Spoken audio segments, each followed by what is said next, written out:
बात है Osorio, Osorio या रिमोर्स। सबसे पहली बात रिमोर्स, इसकी सबसे पहली बात तो ये एक ट्रेजेडी है। क्या है? ट्रेजेडी है, एकमात्र ट्रेजेडी कोलरिज के द्वारा लिखी गई, जो 1797 का वर्क। ओके जी, 1797 में इसको लिख लिया गया था, लेकिन वहां पे थिएटर था ड्यूरी लेन थिएटर। ओके जी, ध्यान रखना ये चीज, थिएटर कोलरिज से रिलेटेड थिएटर है तो वो ड्यूरी लेन थिएटर है। ठीक है जी। तो इसने क्या किया, ओरेसियो, इसका नाम फर्स्ट में यानी शुरुआत में ओसेरियो था, इस समय कब? 1797। ठीक है, तो ड्यूरी लेन थिएटर है, इसने इसको रिजेक्ट कर दिया। इसको क्या कर दिया? रिजेक्ट कर दिया कि भाई साहब हम इस ट्रेजेडी को, ये फालतू की ट्रेजेडी है और इसमें कुछ नहीं है, कोई मेन पॉइंट नहीं है, कोई एंटरटेन का कोई सिस्टम नहीं है, तो हम इसको क्या करते हैं? रिजेक्ट करते हैं, यानी अपने थिएटर में इसको प्रेजेंट नहीं करने देंगे, इसको यहाँ पर क्या नहीं करने देंगे, इसको चलाने नहीं देंगे। यानी इन्होंने क्या कर दिया? परमिशन नहीं दी वहां परफॉर्म करने की, यानी इन्होंने इसको परफॉर्म नहीं करने दिया। कहा ये काम का नहीं, बेकार है, एकदम से लिखना नहीं आता ट्रेजेडी, इसको फालतू में इसने लिख दी, किसी की नकल मारता है, ऐसे करता है। तो इस प्रकार से इसको ड्यूरी लेन थिएटर ने क्या कर दिया? इसको रिजेक्ट कर दिया परफॉर्म करने के लिए। फिर कोलरिज भाई साहब ने यानी 16 ईयर लेटर, 16 साल बाद, 16 ईयर लेटर एक नया टाइटल इसको दिया। क्या दिया? रिमोर्स, रिमोर्स टाइटल दिया। ये टाइटल देने के बाद इसी थिएटर ने इसको चलाया और ऐसा कहते हैं कि ये 20 नाइट्स तक परफॉर्म किया गया, यानी काफी ज्यादा इसको क्या मिली, काफी ज्यादा ये फेमस हुआ, लोगों ने इसकी काफी ज्यादा सराहना करी। यानी फर्स्ट ऑफ ऑल जो रिजेक्ट कर दिया गया था 1797 में, जिसको 1813 में दोबारा जब इसको परफॉर्म किया गया एक दूसरे टाइटल के साथ, जिसका नाम था रिमोर्स, इसलिए ओसेरियो को रिमोर्स भी कहा जाता है, रिमोर्स भी कहा जाता है, क्योंकि इसने दूसरे टाइटल से इसको 1813 में इसको पब्लिश किया गया। तो ये तो बात थी रिमोर्स और ओसेरियो की। जो ओसेरियो के नाम से इसने ट्रेजेडी लिखी थी, जो पब्लिश होने के लिए 1797 में है, लेकिन ड्यूरी लेन ये जो थिएटर है इसने इसको रिजेक्ट कर दिया कि इसको परफॉर्म नहीं करने देंगे। फिर 16 साल बाद कॉलेज ने दोबारा देखा, चल यार अब की बार इसको पब्लिश करवाते हैं, तो बेवकूफ बना करके उन्होंने कहा कि नहीं, वो तो मैंने फेंक दिया है, अब इसका दूसरा रिमोर्स एक और ट्रेजेडी लेके आया हूं, जिसको चलाया 20 नाइट्स तक वो चला, यानी काफी ज्यादा लोगों ने इसको पसंद किया, यानी ये ट्रेजेडी है वो पसंद की गई ड्यूरी लेन थिएटर में। तो याद रखना, इसको ड्यूरी लेन थिएटर में ही परफॉर्म किया गया था, लेकिन कब किया गया? इसको पहले तो रिजेक्ट कर दिया और 16 साल बाद में एक नए टाइटल रिमोर्स के साथ इसको क्या कर दिया गया, वहां पर परफॉर्म किया गया। तो ओसेरियो या रिमोर्स कह दो, एक ही बात, रिमोर्स।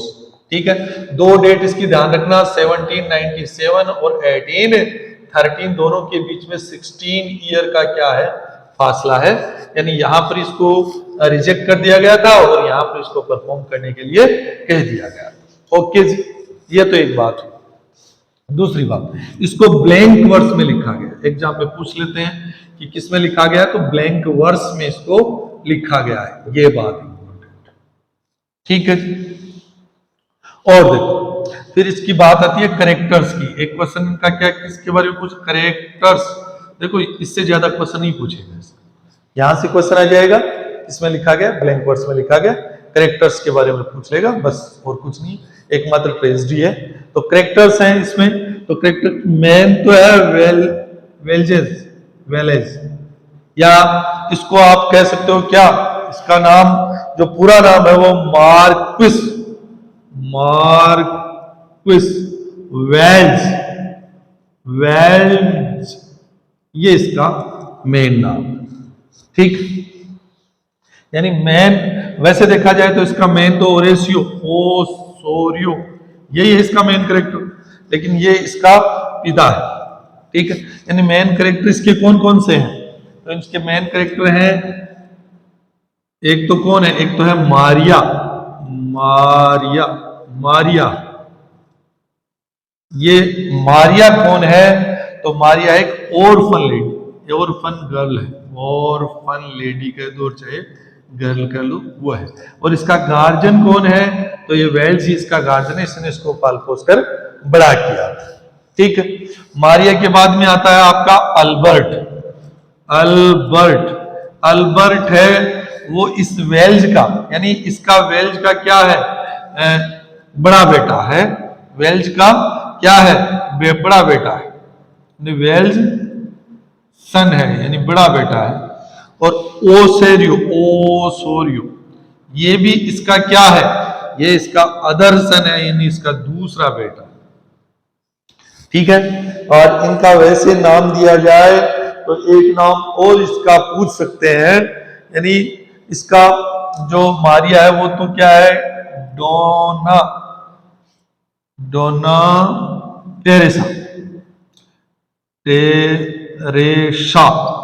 ठीक है, और अल्बर्ट का डॉन अल्वा, अल्वा नाम से, जैसे ए से ए आ जाए, इसका ध्यान रखना बस। टेरेसिया में मारिया में एम है, जबकि यहाँ पे टेरेसा, इसका ओ का ओपरी आ जाएगा, यानी क्या आ जाएगा? डॉन, डॉन और डोनियो, और डोनियो, ये इसका नाम है। इन दोनों में से कोई भी नाम एग्जाम में पूछ सकते हैं आपको। ये इसके मेन कैरेक्टर है, मार्क्विस वेल्जिस, मारिया, अल्बर्ट और यीशु। अच्छा, कहानी क्या है? कहानी है ये, ओसोरियो जो इसका बेटा है, किसका? वेल्ज। तो वेल्ज का ये बेटा, ये एक अफवाह फैला देता है, रीमोर, रूमोर जिसको कहते हैं, अफवाह फैला देता है। क्या फैला देता है? यानी झूठ बोल देता है। किसको बोल देता है? वेल्ज को।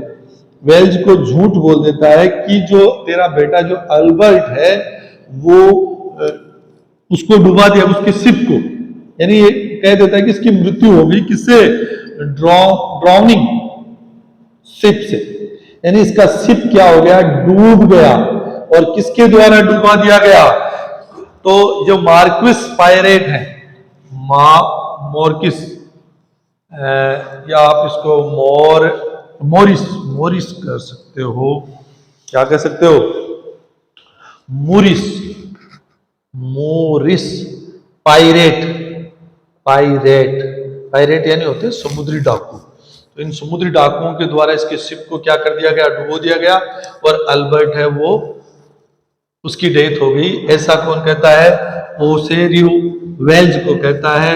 और वेल्ज है इस बात को मान लेता है, इसी के ऊपर ये सारी कहानी चलती रहती है, क्योंकि मारिया और अल्बर्ट है, मारिया और अल्बर्ट वो एक दूसरे से लव करते हैं, और ये और ओसेरियो है वो इनके बीच में टांग अड़ाने के काम करता है। ठीक है, और ये कह देता है कि वो तो मर गया, और ये इसको मारिया से शादी करना चाहता है। लेकिन लास्ट में क्या होता है? ये आ जाता है कौन? अल्बर्ट, और ये कहानी का एंड हो जाता है। तो ये आपकी स्टोरी है ओसेरियो या रिमोर्स की। तो एग्जाम में इसमें क्वेश्चन यहीं से पुट अप करने की संभावना होती है ज्यादा से ज्यादा, कि ब्लैंक वर्ड्स में है और इसकी क्या, कैसे क्या परफॉर्म इसको किया गया, इसमें क्या क्या कैरेक्टर्स हैं, कैरेक्टर्स के बारे में पूछ लेते हैं। तो ये सारी की सारी बातें हैं। बाकी बातें जो वर्क्स हैं जिसमें the rhyme of ancient mariner है, और कुबला खान है, क्रिस्टाबेल है, इनके बारे में अपन कल डिस्कस करेंगे। तो ठीक है, ओके ओके।